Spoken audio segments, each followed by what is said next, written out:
E-bike atau sepeda listrik kini semakin banyak peminatnya, tidak terkecuali di Indonesia.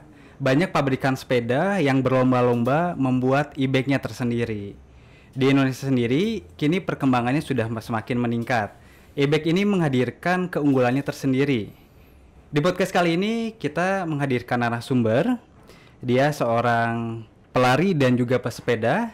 Dan terakhir ini dia fokus di dunia e-bike.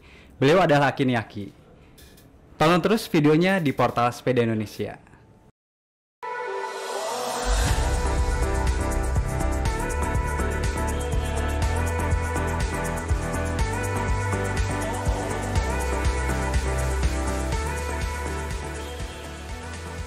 Tidak hanya sebagai pelari dan pesepeda, Aki Niaki kini rutin atau hobi merakit dan mendesain sepeda, terutamanya untuk sepeda e-bike.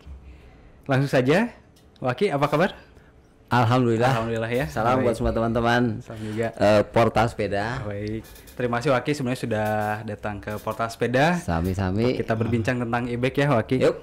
Baik. Nah, Waki nih buat pemirsa bisa, kalau kita tahu kan Waki nih jam terbangnya di dunia lari, wah udah bukan main gitu, dan termasuk pembicaraan kali ini di dunia sepeda atau terutama e-bike juga ini lagi konsen-konsennya nih Waki gitu ya tentang e-bike-nya. Nah, bisa dijelaskan singkat Waki profil Waki mulai dari hobi bersepedanya setelah sekian lama hobi lari terus ke bersepeda itu sejak kapan atau seperti apa gitu?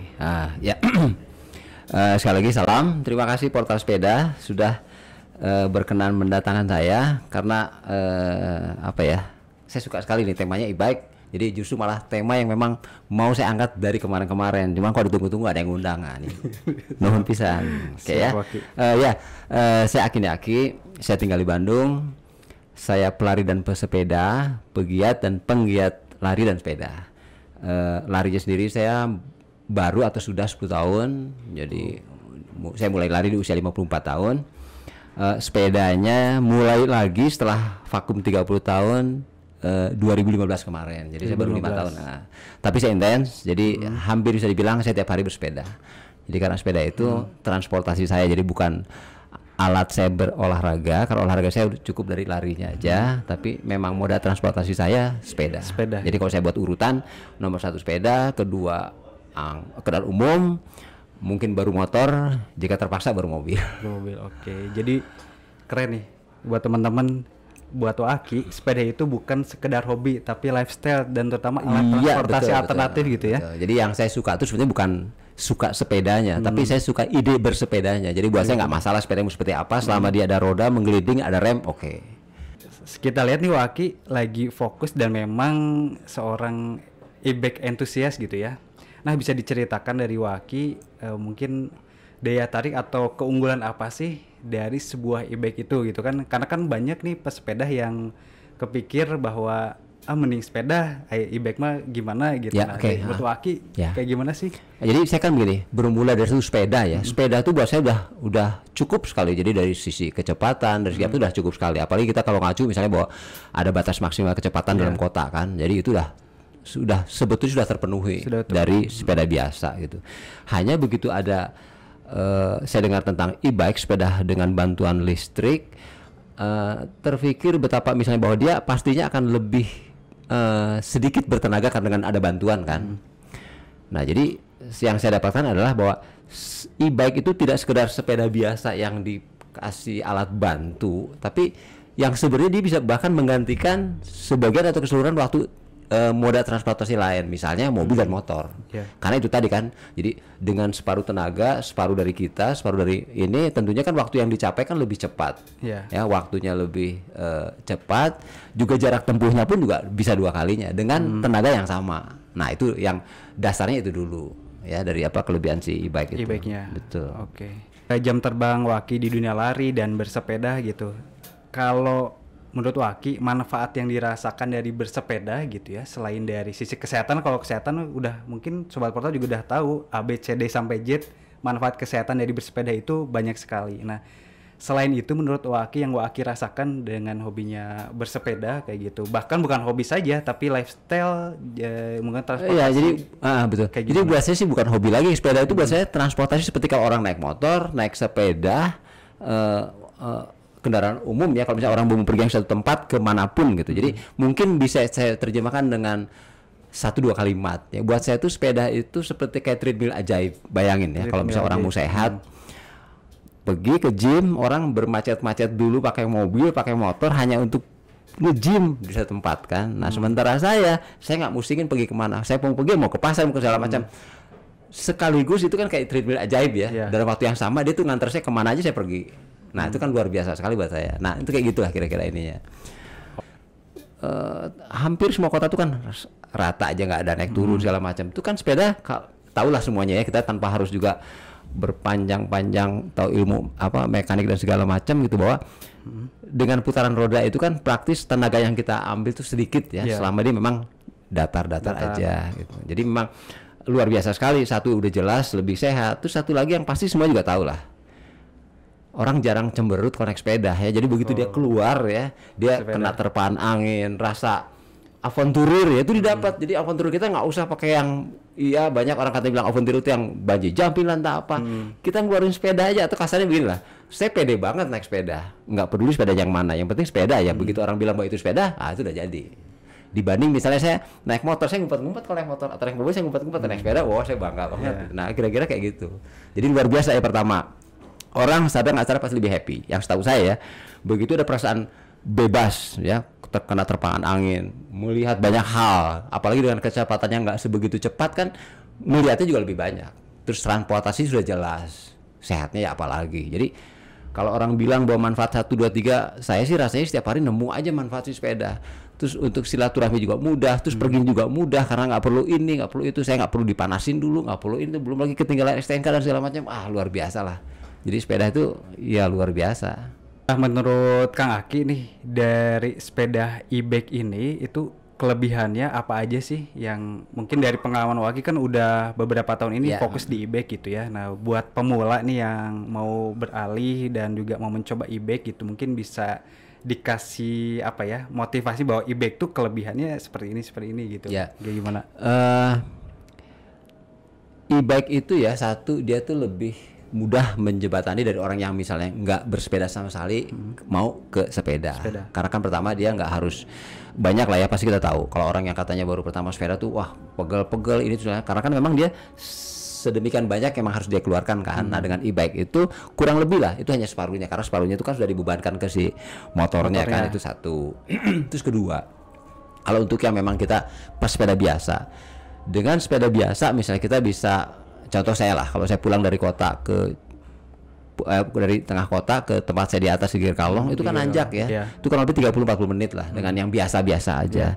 Pakai e-bike saya hanya bisa separohnya. Artinya waktunya separohnya kan bisa saya buat yang lain toh, tujuannya juga sama. Nah, jadi dia bisa lebih cepat ya, tenaga yang dipakai juga separuh. Juga satu lagi apa? E-bike itu memberi peluang untuk orang yang dengan keterbatasan, misal ya ada gangguan jantung atau yang nggak boleh terlalu capek, kan mereka juga harus gerak juga kan. Nah itu peluang luar biasa. E-bike itu memberi solusi untuk itu, apa namanya, memberi jalan untuk itu. Baik, jadi ya dengan tentunya dengan pantauan dokter ya, orang yang ini punya peluang untuk olahraga. Karena apa? Itu tadi dia nggak terlalu banyak terkuras tenaganya, nggak terlalu capek dengan bantuan e-bike itu.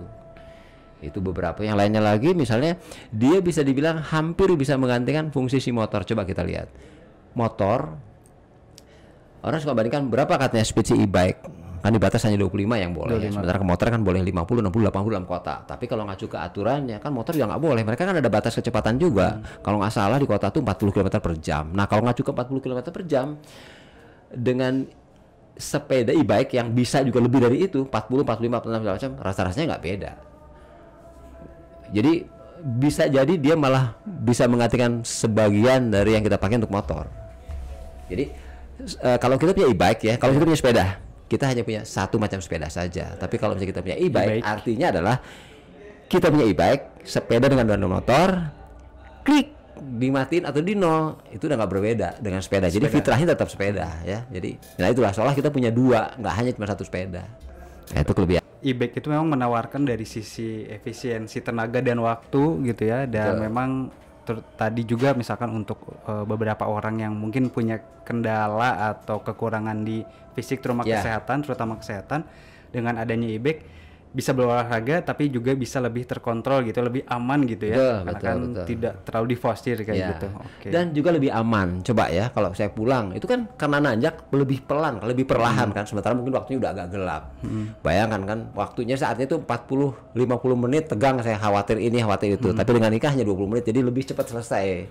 Jadi ya lebih aman, lebih cepat kan lebih aman. Lebih cepat dan lebih aman. Bahkan pakai e-bike juga terkadang. Saya pakai e-bike ya. Jadi saya pernah pakai, saya coba ya. Kalau misalnya mungkin kalau dibandingkan langsung dengan sepeda motor yang bisa dengan kecepatan kalau di luar kota orang rata-rata 80-100, e-bike memang perlu sesuatu untuk lebih cepat seperti itu bisa saja dibuat. Ya. Tapi kalaupun juga enggak, kalau kita toh apa ya namanya enggak tergantung dengan waktu yang harus cepat itu, nyaman kok pakai e-bike. Jadi kita bandingin kan banyak juga orang touring kan dengan sepeda biasa aja. Nah dengan itu dengan e-bike ya lebih cepat, akhirnya lebih bisa jauh lagi dengan waktu yang sama, jarak tempuhnya bisa jauh. Lebih jauh lagi. Jadi pengalaman saya pakai e-bike itu, jadi gini, kalau saya boleh cerita ya, awal saya pakai e-bike, saya kenal e-bike lah, saya skeptis. Dalam bayangan saya e-bike itu sepeda yang dicas lama, dipakainya sebentar, bisa dicas 12 jam gitu ya, dipakainya sejam. Kan ada kan dulu kan zaman e-bike masih pakai aki mobil kalau nggak salah ya, jadi ngecasnya kan memang lama kan, dipakainya sebentar, dan itu beratnya luar biasa.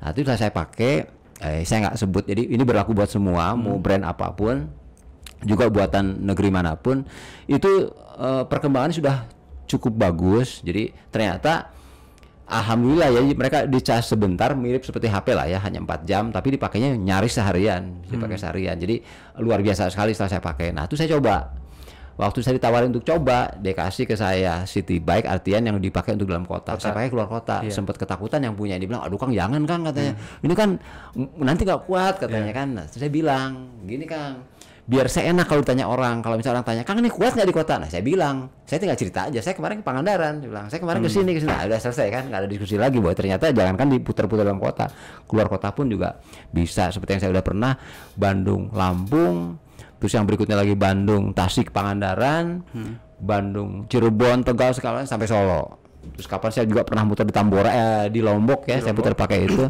Ternyata emang luar biasa sekali. Jadi kalau misalnya begini aja, sederhana aja. Kalau ada orang pernah touring pakai sepeda, nah pakai e-bike itu udah pastinya lebih cepat.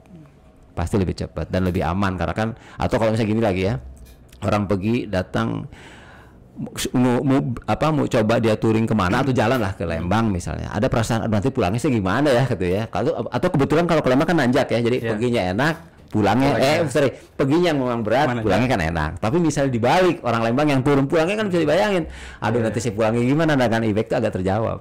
Itu kan pulangnya enak, turun pulangnya apa mesin jadi ngasih solusi gitu lah ya. Betul. Cikeun kalau sudah bilang ya, nggak takut gitu, pulangnya gimana, nah itu ada.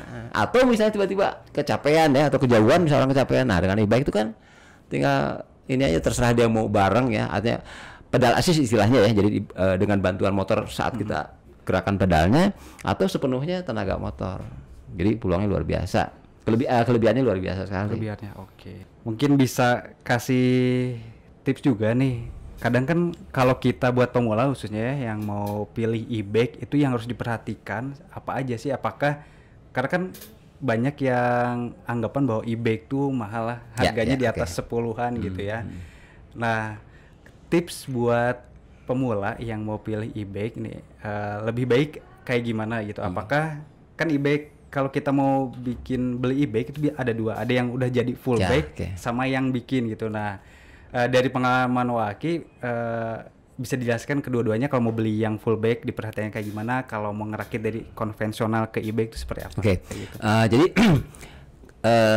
e-bike itu terbagi dua ya. Satu e-bike yang memang dari sononya itu udah e-bike. Jadi atau kita bilang itu factory made ya, udah dibuat dari pabrik. Jadi dia didesain, dia punya kelebihan, misalnya desain itu udah menyatu ya, udah didesain kayak misalnya baterainya itu udah sembunyi ya, terus mungkin juga motornya juga udah lebih, semua didesain memang pas, klop, cantik, itu dah ini ya. Nah sementara kalau namanya e-bike kit itu kan tambahan.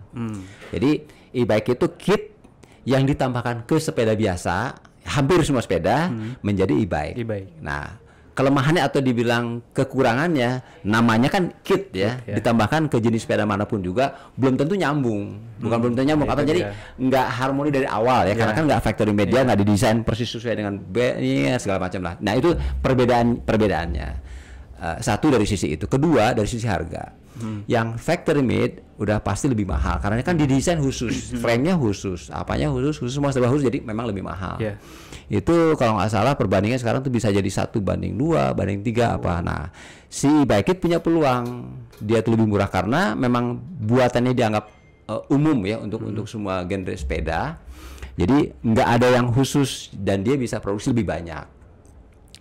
Nah, kebalikannya kalau dibilang kelebihan lah saya bilangnya, jadi bukan kelemahan si e-bike yang factory made, tapi kelebihan itu si e-bike kit dia bisa di mana saja ya, walaupun nggak setiap saat bisa. Pertama kita nggak usah beli sepedanya lagi. Kalau misalnya kita sudah punya sepeda ya, kita punya sepeda kan artinya kita hanya nambahkan saja kitnya aja. Satu itu. Terus kedua, di e-bike yang factory made desain awal yang sudah pasti jadi keunggulan. Tapi di yang kit juga saya bilang bisa jadi keunggulan karena apa? Tampangnya masih sepeda, masih sepeda biasa ya. Hanya dia ada tambahan. Nah nanti tinggal kita lihat kan si kit itu macam-macam ya. Ada motor depan di hub depan yang pasang hub depan, terus kemudian ada hub belakangnya. Ada yang mid drive ya. Ada yang di mid drive yang dipasang di bracket itu. Nah itu kita lihat. Ada yang hampir nggak terlihat ininya besarannya itu. Hampir nggak terlihat lah kalau nggak terlalu diperhatikan. Terus apanya lagi ya? Terus baterai. Baterai memang di tahun-tahun awal saya pakai, saya melihat itu jadi kelemahan karena di e-bike kit itu mencolok sekali bentuknya. Dibandingkan yang factory made itu yang paling terlihat itu baterai kitnya, baterai packnya.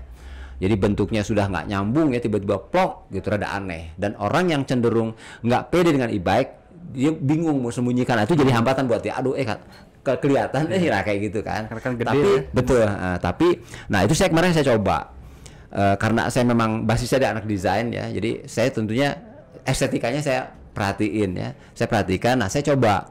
Nah jadi sebetulnya mudah. Jadi kita bisa beli bahkan bisa lebih murah dari tadinya paket battery pack yang lebih mahal karena udah dengan casing ya.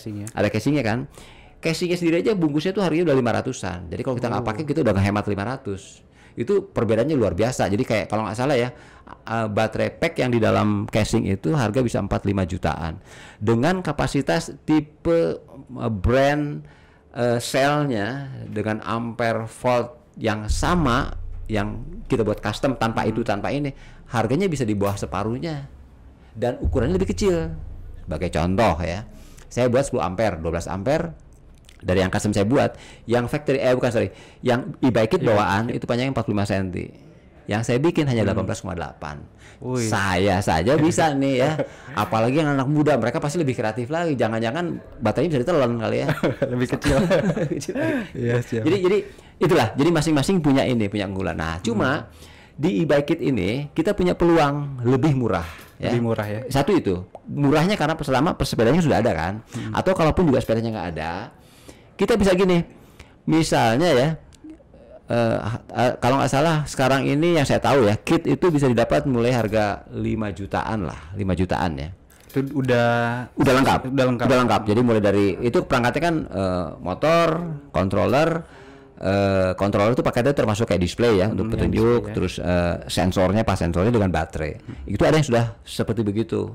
Nah, jadi kita bisa ngehemat tuh. Pertama itu tadi yang custom baterai, kita bisa sembunyikan di saddle bag di belakang ya, kelihatan. Atau kalau orang yang suka pakai keranjang atau orang yang suka touring pakai, ada dua lah, taruhlah, satu MTB, yang satu ini. Kalau kita buka hanya mungkin karena beda ukuran ban, kita harus bongkar lepas dari si jari-jarinya, pasang di sana. Nah, betul.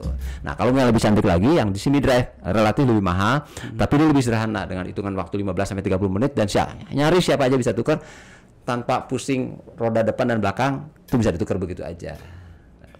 Luar biasa. Itu saya baru pakai nih di tahun terakhir ini nih, mid-drive pilihannya, dan harganya sudah jauh lebih murah. Jadi iya, jadi yang harus diingat lagi ya itu tadi saya bilangnya. Jadi kalau untuk pertama, saya mau luruskan untuk yang baru tahu tentang e-bike ya, bahwa pertama kalau kita pengertian mahal dan murah itu relatif. Sekarang begini aja, saya bandingkan akan begini. Misalnya tadi saya bilang kit yang bisa didapat tuh termurah tuh mungkin 5-6 jutaan ya. 5-6 juta.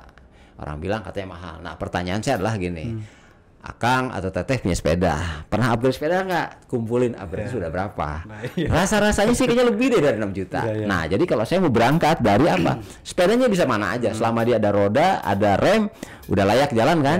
Nah saya nggak usah lagi punya chainring yang mahal-mahal, karena toh kan nanti pakai bantuan motor kan, jadi udah nggak ada cerita lagi. Nah coba kita lihat selisih dari crank atau apapun yang harga 3 juta ke 9 juta, rasa-rasanya nggak bisa lebih cepat 10 kilometeran. Coba pakai e-bike ya, dengan chainring yang rada-rada macet aja dia tetap masih bisa lari 30-25 km minimal, 20 km per jam.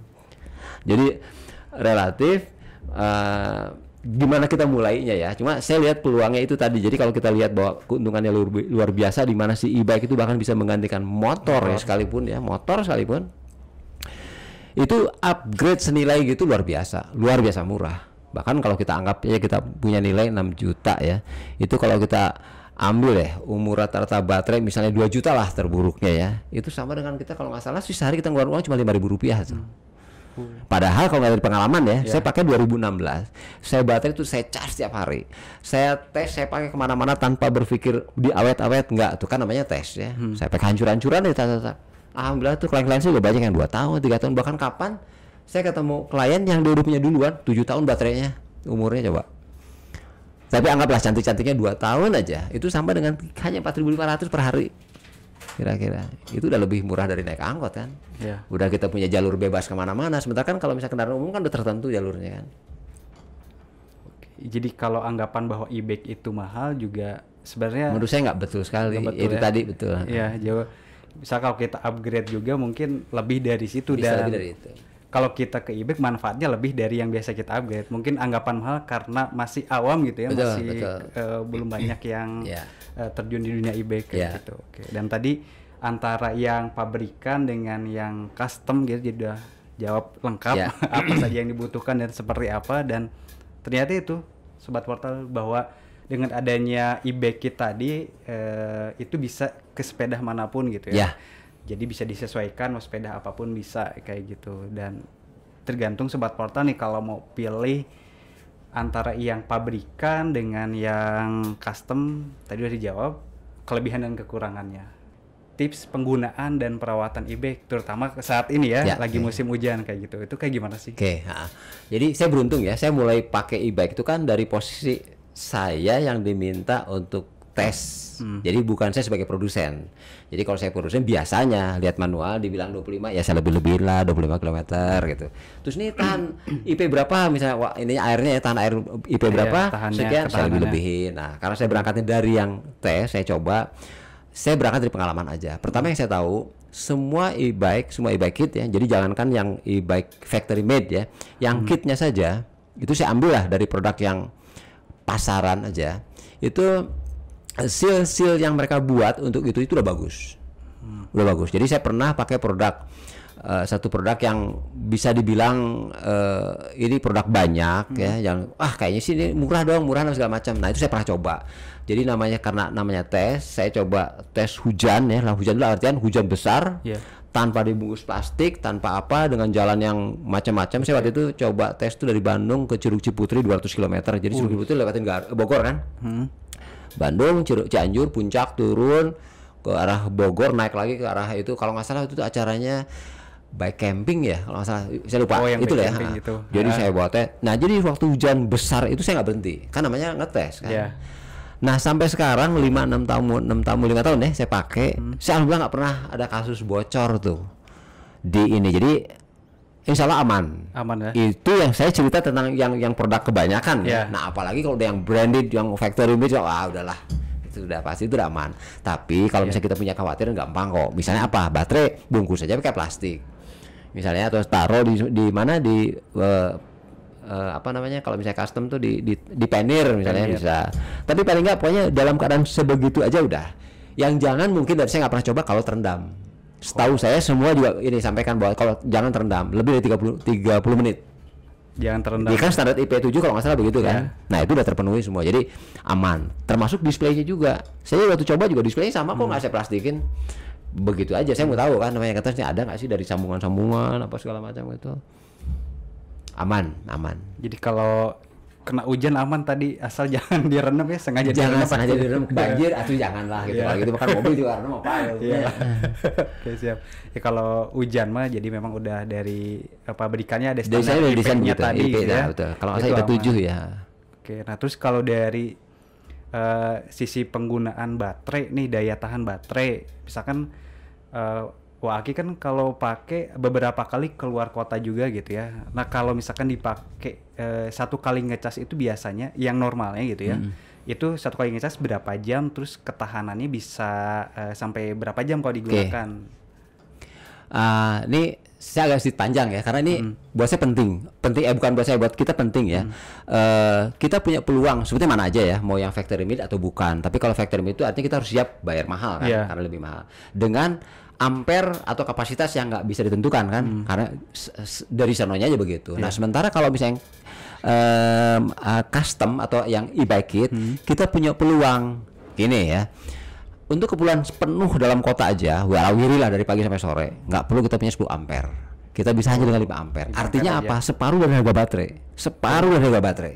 Ya kan? Sekarang kita kalau beli nih, saya pakai rata-rata 10 ampere lah ya. Yang pernah saya tes, saya nggak buka dari manual ya, dari ini bawa ini, saya singkirkan itu, saya coba. Nah, etape terjauh yang saya pernah pakai dengan 12 ampere itu Bandung Cirebon. Jadi artinya etape terjauh satu baterai kan tanpa cas ya, itu saya sampai masih sisa sedikit, artinya nggak habis. Bandung Cirebon 147 kilo dengan tanjakan macam-macam. Sementara sepeda yang saya pakai bukan sepeda ringan, itu sepeda city bike buatan lokal, besi, bawa gandengan ya, dengan bobot 25 kilo. Buset. Nah, kan? Jadi bisa dibayangkan kalau misalnya akang-akang teteh-teteh punya sepeda udah aluminium ya, ya ringan, bawaannya juga ringan segala macam, ya harusnya lebih gitu. Jadi artinya putar-putar dalam kota aja tuh 5 ampere tuh cukup. Artinya kita punya peluang. Nah, di custom ini yang saya mau sampaikan sekali, dibanding ya kalau kita punya misalnya 10 ampere baterai, usulan saya itu buat 2 baterai 5 ampere 5 ampere. Jadi saat waktu kita pakai di kota, pakainya 5 ampere hanya cukup. Nah, saat kita mau pergi jauh, bawa dua-duanya. Jadi begitu tengah jalan mati ya tinggal gitu aja kan. Nah, itu kelebihan dari si e-bike kit yang nggak bisa kita dapat di factory made. Di factory made kan udah tertentu aja kan, sekian aja. Saya ambil contoh lagi. Ada kemarin produk bagus sekali. Ternyata bawaan itu hanya 5 ampere.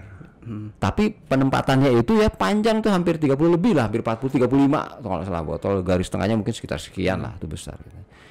Ini hanya 5 ampere, bayangin saya bikin 2 kali ini nih, dan itu pasti semua orang bisa ya.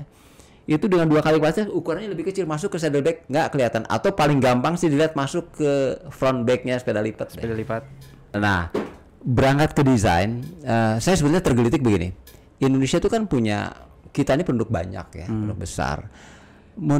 Harusnya orang kita justru yang paling punya kedekatan dengan sepeda, punya hubungan emosional. Karena apa? Karena kan sepeda itu kan tercipta gara-gara letusan Tambora. Tambora itu di kita loh ya. Itu di Eropa tuh kalau letusan bukan karena letusan Tambora, entah kapan, mungkin setelahnya entah kapan lah ya. Tapi cikal bakal terciptanya sepeda itu ya itu tadi, karena ada letusan, tiba-tiba tanah tertutup, kuda-kuda nggak bisa lewat, terus mereka terpikir untuk membuat roda dan segala macam lah seperti itu. Jadi itu kalau melihat. Terus kedua, penduduk kita banyak. Terus cuaca kita sendiri ya, musim kita. Di orang lain tuh repot sekali ya. Mereka kehilangan satu waktu di mana mereka nggak bisa berkegiatan di luar rumah. Indonesia itu indah sekali, 365 hari dalam setahun kita bisa bersepeda. Bisa berkegiatan luar ruang. Jadi sepeda itu buat saya, apalagi ditambah ya, itu udah masa depan. Kita punya nikelnya, punya apa, punya segalanya lah ya. Jadi saya tergelitik untuk misalnya kita nih jangan hanya mampu ya, bagus sebetulnya dari tadinya misalnya kebanyakan orang yang memang nggak mampu untuk beli sepeda, sekarang banyak yang mampu. Kita lihat ya, sekarang tiba-tiba orang banyak yang bersepeda. Tapi yang juga nggak mustahil dan bisa dilakukan kita, dan ini juga harus jadi tujuan apa? Nggak cuma jadi pengguna atau orang yang hanya mampu beli. Tapi juga bukan semua orang harus jadi nyiptain sepeda, enggak. Tapi harus ada yang bangun. Oke lah, ada sebagian yang misalnya dia mulai dengan dia niru dulu lah ya. Niru sepeda yang udah bagus, ditiru, oke ya. Nah, tapi harus ada lagi orang yang mulai ngebangun. Jadi yang lebih pantas dibilang karya anak bangsa, karena apa? Dia pertama dia buat sampai ke desainnya pun dari dia. Dan untuk desain ini, saya memang orang desain, tapi saya yakin orang Indonesia kreatif loh. Ya barangkali aja nggak tahu ya, atau bagi sebagian orang nggak tahu. Orang Indonesia tuh di Eropa, di Amerika tuh dikenal kok orangnya serba kreatif. Mereka tuh kalau punya ilmu mungkin hanya 1-2 oke lah top. Tapi hanya 1-2 orang kita walaupun sampret tapi banyak. Nah ya, kan, itu dia. jadi basisnya ya saya percaya sekali kalau seorang saya gitu yang udah uzur ya bisa, ya apalagi yang muda-muda kreatif mereka pasti tinggi. Nah sepeda itu bayangkan kalau lagu aja dari nada yang dari do re mi fa sol la si do bisa jutaan, kalau nggak salah 90 juta lagu di dunia bisa tercipta dari hanya rangkaian begitu aja. Nah sepeda tuh komponennya kan banyak, jadi waduh luar biasa itu di sana. Nah jadi Indonesia itu harusnya memang bisa jadi unggul di banyak hal. Pertama dia jadi produsen sepedanya, yang pakai sepedanya juga, sampai ke yang desainnya. Nah yang desain itu kenapa?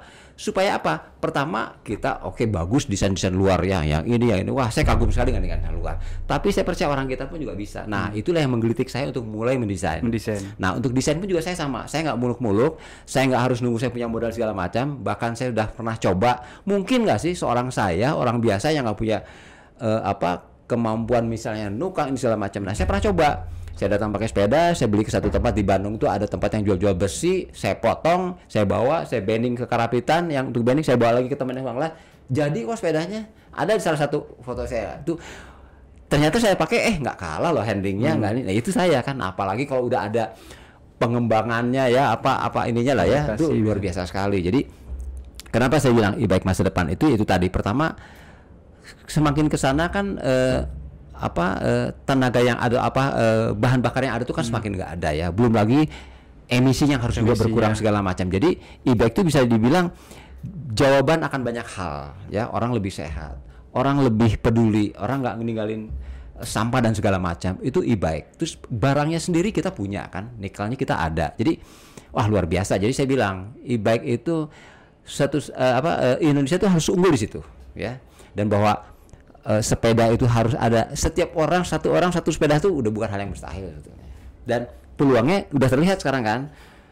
Jadi hikmah dari misalnya pandemi, yang musibah pandemi ini adalah tiba-tiba orang sekarang banyak yang bersepeda. Entah alasannya memang mau pamer lah, nggak jadi masalah buat saya. Yang penting mereka udah ada. Jadi kapan mereka terpikir untuk mau, nah siapa tahu berikutnya lagi bukan hanya nambah moda transportasi atau alat transportasi orang dari yang tadinya dia udah punya sepeda, punya motor, punya mobil ya mungkin banyak. Tapi kalau bisa sepeda dia tuh udah bisa menggantikan hari-hari yang dia gunakan untuk mobil yang lain. Ya misalnya dari Senin, kalau jam kerja Senin, hari-hari kerja Senin sampai Jumat dia pakai mobil. Oke lah, Sabtu, Minggu dia pakai sepeda.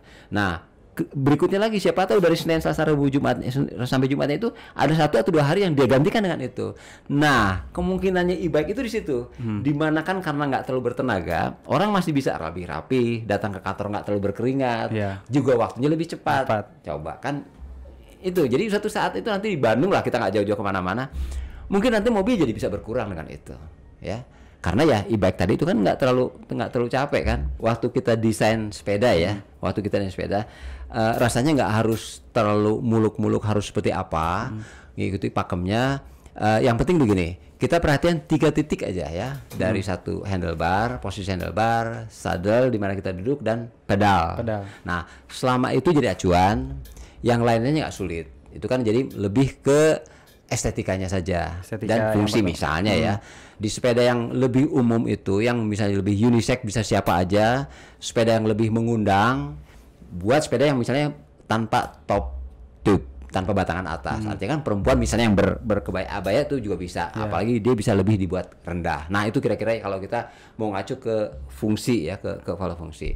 Nanti estetika, tapi juga jangan meninggalkan si 3 titik itu tadi, karena itu kan yang fungsi awal kan. Karena kan kalau sepeda itu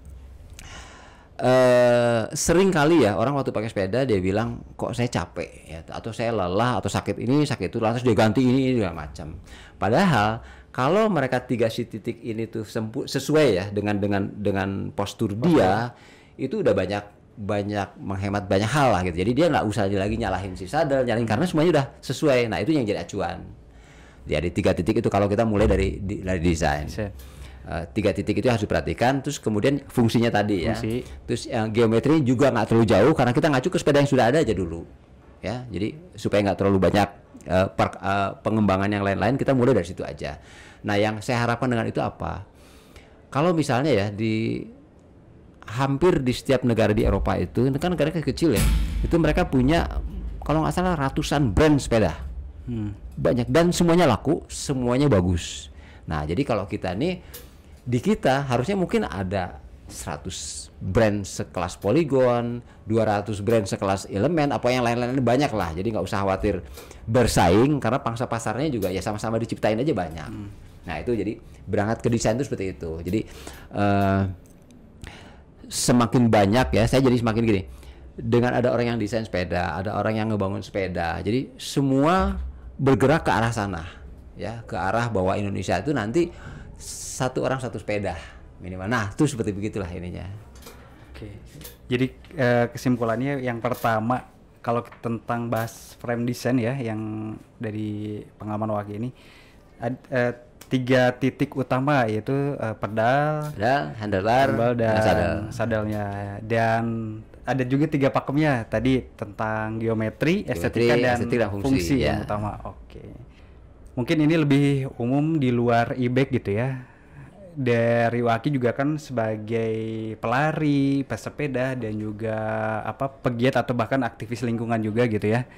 Nah, mungkin ada yang mau disampaikan Waki, pesan-pesannya buat pesepeda pada umumnya di luar pengguna e-bike gitu. Mungkin ada yang mau disampaikan seperti apa? Oke ya. Jadi kalau secara umum ya, ini untuk semua kita bicara pesepeda ya, pesepeda.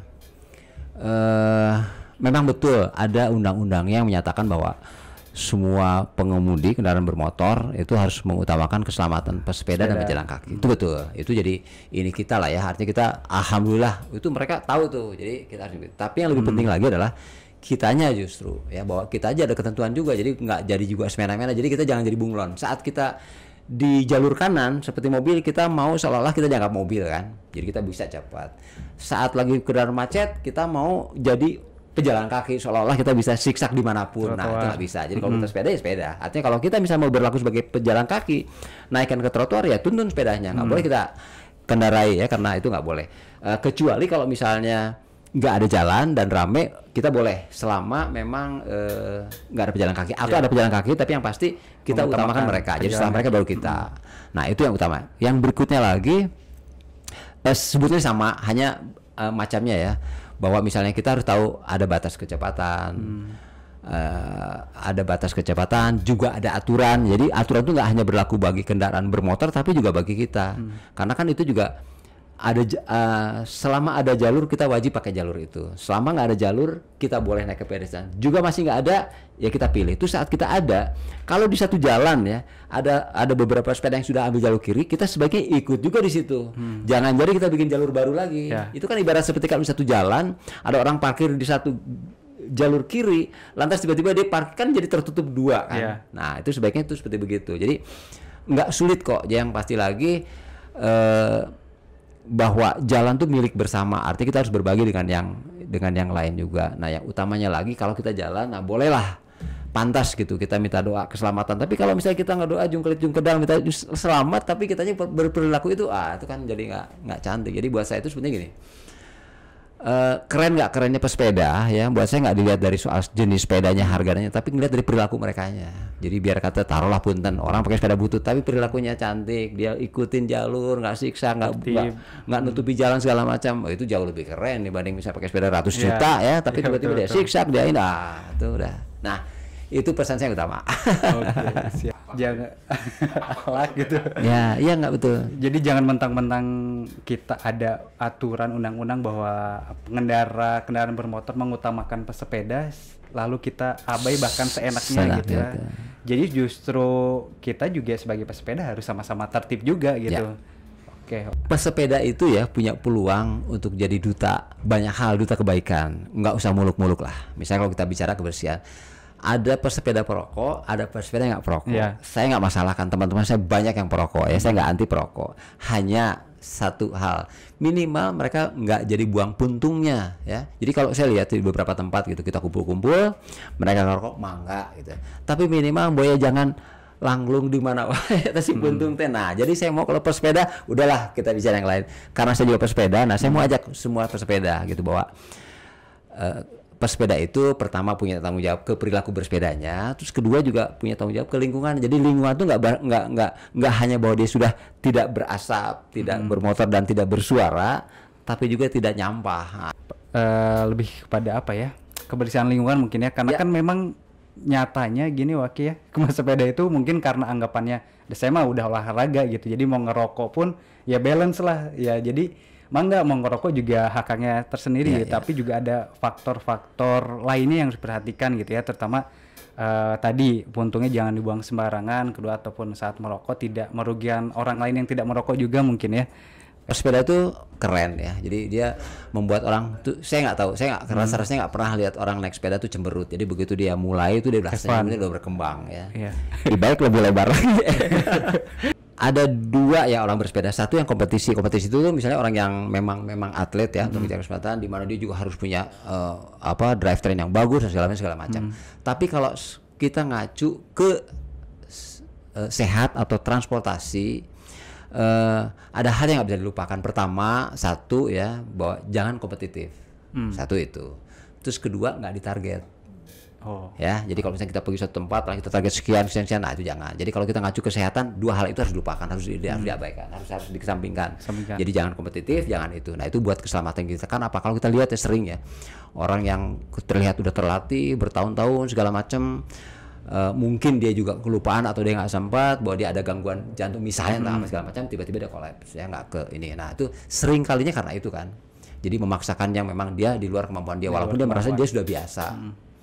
Terus satu lagi misalnya orang punya anggapan bahwa karena saya sudah bersepeda harusnya saya fit, jadi dia boleh agak bisa lakukan hal yang lain yang biasanya bertentangan dengan itu. Nah itu juga anggapan yang salah sebetulnya, atau juga memaksakan diri kan. Nah jadi itu tadi, selama kita bersepeda, kalau tuntutannya adalah transportasi dan sehat, dua hal itu yang mesti kita kesampingkan. Satu yang target itu, dan kedua yang kompetitif. Jadi kalau kita disusul, tiba-tiba kita merasa aduh ini ditanjakan, tiba-tiba lah kita udah gak kuat, atau udah gak kuat kita mau berhenti, malu pada siapa juga yang kenal kita kan. Jadi harusnya kalau kita kuat ya kita berhenti aja sederhana. Bahwa pesepeda itu punya kemampuan fisik atau faktor fisiknya atau kesehatannya beda-beda gitu ya. Jadi jangan jangan di luar batas. Jangan luar batas, betul. Siap Waki. Nah Sobat Portal, kurang lebih sungguh banyak inspirasi dan banyak ilmu-ilmu yang baru gitu ya, pengetahuan yang baru seputar e-bike dan frame design juga udah dibahas oleh Waki. Nah bagaimana Sobat Portal, podcast kali ini dengan narasumber kita Kang Akiniaki. Semoga videonya bermanfaat.